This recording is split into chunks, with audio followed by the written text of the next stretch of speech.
Returning now to the Yemen-based foiled terror plot, we're joined in our Tel Aviv studio by Jerusalem Post reporter Yaakov Lapin, who recently published a book titled The Virtual Caliphate, which focuses on the activities of the global Islamist movement, Al-Qaeda, and its existence on the Internet. Yaakov, thanks for coming in this evening. Thanks for having me. The U.S. Department of Homeland Security said the confiscated bombs bore the hallmarks of Al-Qaeda in Yemen. What can you tell us about that? That certainly appears to be the case if you look at the sophistication of the explosives, the way they were hidden in ink cartridges and printers. And the most important thing is where they came from, Yemen. Yemen is the new center of gravity for Al-Qaeda. Al-Qaeda has moved from Afghanistan to Yemen because Afghanistan has become a very unfriendly environment for them. They're very busy dealing with NATO forces on the ground there.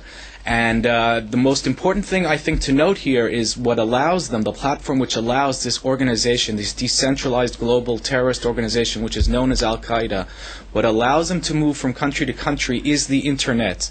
Anwar al-Awlaki, the head of Al-Qaeda in Yemen, has been a rising star online in the global jihadi forums. And anybody who follows these forums would have known this name. His name is not new. And this is the general phenomenon that we're looking at, Yemen becoming a new center of gravity for Al-Qaeda. You just mentioned Anwar al-Awlaki, the Yemenite American-born jihadi cleric. He is suspected of being behind this. Is he now the man in charge? Is he calling the shots? He is to a certain degree, especially if you look at Al-Qaeda, the way it has reformed itself in the Arabian Peninsula. As I've said, they've shifted their center of gravity to the Arabian Peninsula, and the most important thing I think to note here is what is Al-Qaeda's aim? Al-Qaeda's aim is to overthrow and topple Arab Muslim regimes, which they consider to be phony Islamic regimes. Yemen is next to Saudi Arabia, and Al-Qaeda wishes to topple Saudi Arabia. They do not consider the Saudi regime to be a real, bona fide Islamic regime. And this is why I think the Saudis played such an important role in providing the intelligence tip, which really saved the day here. The Saudi intelligence community passed on information to the CIA, to the Americans, because this organization, Al-Qaeda in the Arabian Peninsula, threatens Saudi Arabia perhaps more directly than any other party in the world. You mentioned Yaakov Al-Qaeda. Are they trying to make a comeback, and are we entering, like the Prime Minister warned today, an additional period of intensified global terror attacks?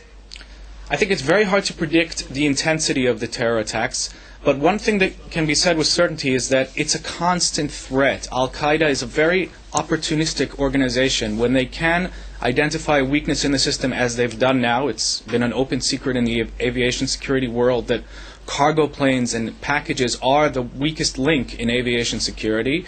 Once they identify a threat, they will go ahead and try and exploit it. They've identified an explosive called PETN. They have an expert bomb maker in Al-Qaeda, in the Yemenite branch of Al-Qaeda. His name is Asari, and he also tried to kill the Saudi Interior Minister.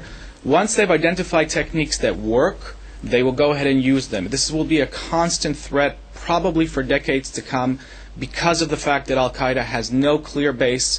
It cannot be bombed out of existence, and there's going to have to be a constant rethinking of the West, staying on their guard, and being aware of the constantly shifting nature of the threat. Yaakov Lapin with the Jerusalem Post and author of the new book called The Virtual Caliphate. Thanks so much for being with us and sharing your information. Thank you.